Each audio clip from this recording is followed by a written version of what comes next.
Yeah, it's almost, can't believe it's real. That battle earlier was tough. The one against Dane, I mean. I didn't expect that after everything, he would still hesitate to raise his sword against me. Were it not for that, perhaps I'd still be no match for the Twilight Sword. Even after 500 years.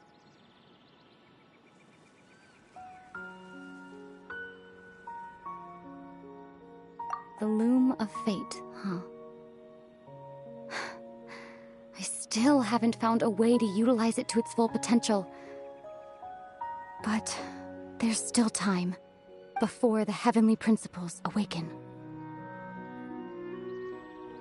Yes, for 500 years now, ever since the cataclysm in Conria, there's been no sign of activity. Not long ago, you witnessed the Hydro Archon destroy her divine throne. Yes? Such a flagrant disregard for the rules, and still Celestia took no action. I suppose that's proof enough of the Heavenly Principles situation. However, the Heavenly Principles will awaken. We just don't know when that will be, or what might trigger it. You could say that. Just look at Caribert. He was so pure and single-minded. The space we now find ourselves is a perfect representation of who he was. Quiet and peaceful. Even as a hilly churl, seeing the terrible sight within the mirror wasn't enough to taint his spirit.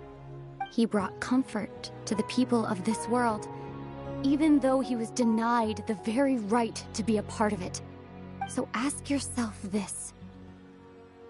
Who was it that deprived him of that right to exist? Of course, that's only one example.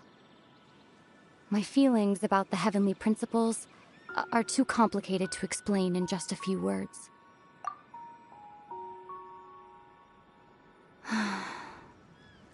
Ether?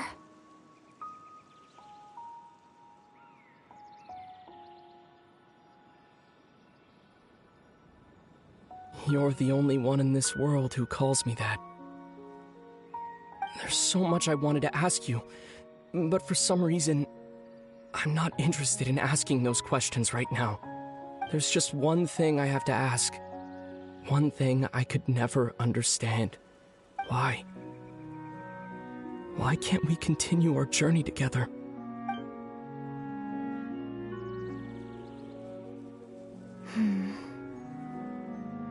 At the end of my journey, I arrived at a place known as the Sea of Flowers at the End. Do you remember? A long time ago, when we traveled between worlds together, you told me you wanted to find a place in the universe where that one flower was in full bloom. To have a place like that suddenly appear before me, well, would you think of that as a coincidence? You mean...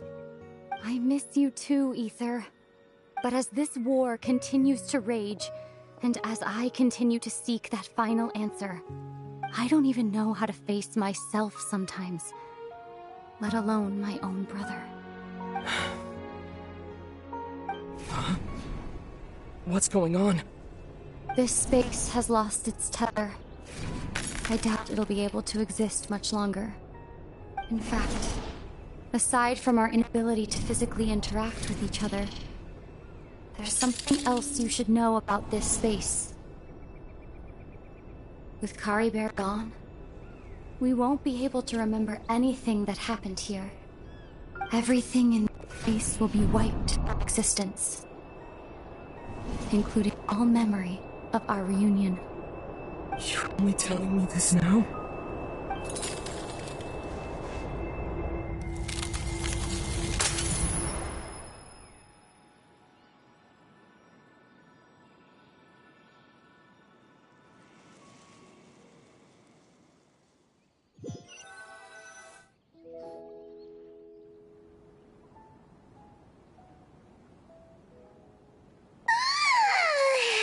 Still so sleepy.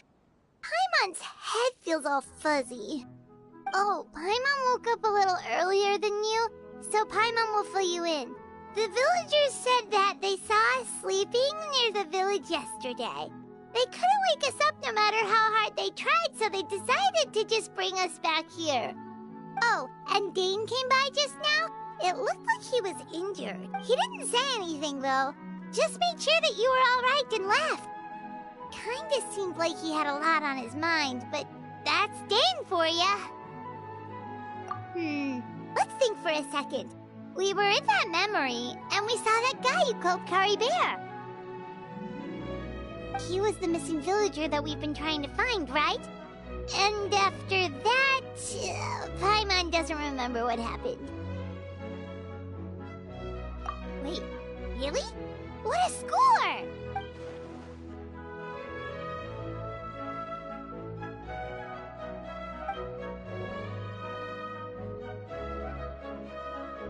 Well, what happened after that?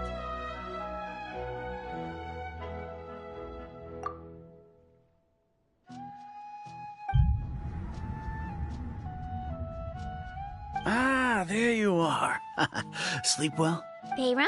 You sure seem happy. Did something good happen? Something good? Huh. Wasn't anything good or bad, I'd say. It's just that, well, the village organized another search party yesterday. It didn't feel right to leave all the searching to the adventurers. So there we were, searching away, when suddenly this one guy said it all came back to him. According to him, one day around dusk, he was passing by this one tree outside the village, and he saw our missing villager. There he was, sleeping under that tree all by himself. His parents came a little later to wake him up, and they all left together. They looked like quite a happy family, apparently. And after that, well, we all started to feel like that really is what happened. Kind of strange that we forgot all about it for so long.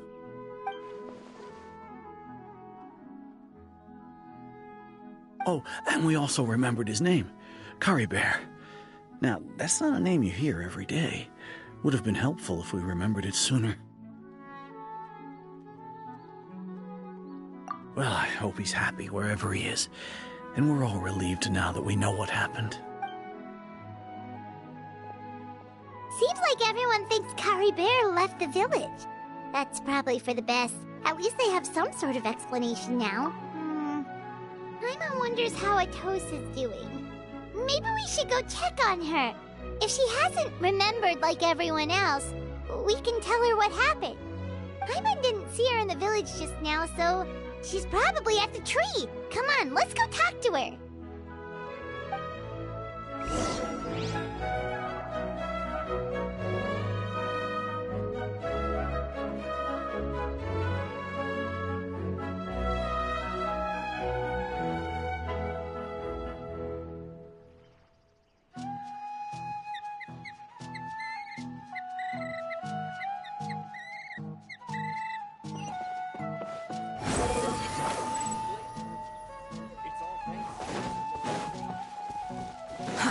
Too slow.